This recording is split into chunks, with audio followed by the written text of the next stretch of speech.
Hi, my name is Prabhakar, I am with IIT Kanpur. So, welcome to this lecture on what is ICT. We know that a computer can do very fast computations. Slightly less known is the fact that it can store large amounts of data, and when I bring these things together, I can now manipulate huge amounts of data very quickly. I can store large amounts of information, I can find relationships amongst them, I can compute interesting relationships that exist between various data items. I can retrieve your history, for example. So, this is what information technology is about. This is what we refer to as information technology. Ability to do fast computations and store large amounts of data and manipulate that. Now, when you are able to send messages over the wired lines or wireless lines and compute the information that comes over the messages very quickly, you are in the communication technology revolution. So, now I can keep my data anywhere, any amount of data, access it quickly and manipulate it. So, ICT is all about just this. Your data is sitting somewhere, huge amounts of data, you can access it, manipulate it and do wonderful and interesting things with it.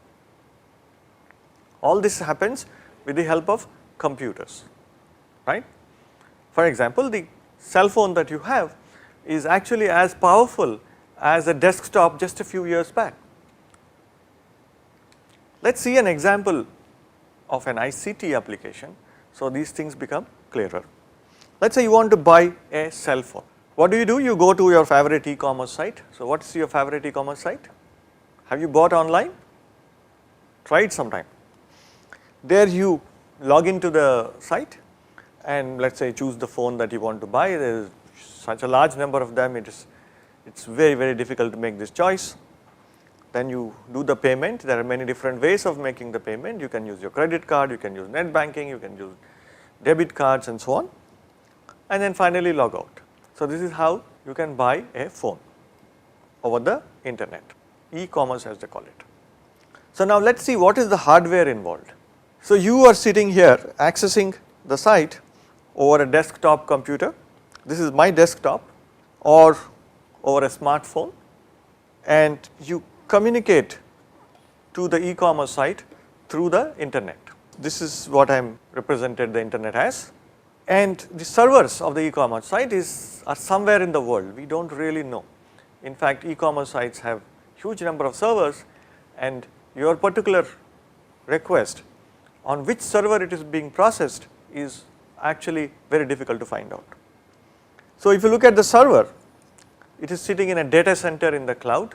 If you look at the internet, your communication is routed through hubs and switches and so on.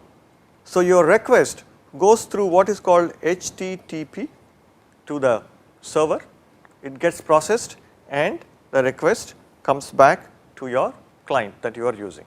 So, this is the hardware that is involved. So, if you want to look at a little more about what is the software, so you are accessing the e-commerce site using a browser perhaps. What is your favorite browser? What are the browsers that are there anyway? Or maybe an app. Typically, an app is an application that is running on your phone. So, you can connect to your e-commerce site using that application. So, this is the software that is running on the client side, and inside the internet the requests, the messages get routed, and when it goes to the server, it executes what we call business logic. A business logic is a generic term to cover the actual activity that happens when a request comes. It has to go and figure out what your request is all about, bring out all the phones and show it to them. When you choose one of them, it has to mark that and tell you the price of that, and then when you actually make the payments, consolidate the payments, go to the payment gateway and make it happen, and send you acknowledgements that it has happened and so on. So, it is keeping information like prices, images, purchase history. You might have bought other things before, and or some people might have bought some other things, and you may want to know who is buying what. They will not tell you the names of the people, but they can tell you purchase history. Person who has bought this has also bought this, it may be of interest to you as well, that is what I mean. Then it has to do payment processing and so on. So, all this data or information, as you could call it, is sitting in the server, and it is being managed by the business logic. So, a an ICT application involves accessing some services using some hardware.